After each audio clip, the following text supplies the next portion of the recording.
जगपर्दिने वसूनां पतये नित्यं उग्राय च कपर्दिने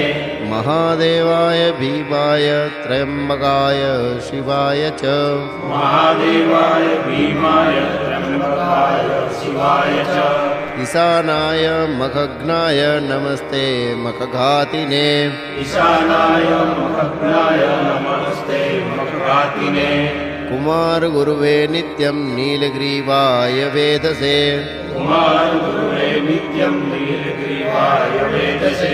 पिनाकीने हविष्याय सत्याय विभवे सदा पिनाकीने हविष्याय सत्याय विभवे सदा विलोहिताय धूम्राय व्याधीने न पराजिते विलोहिताय धूम्राय व्याधिने नापराजिते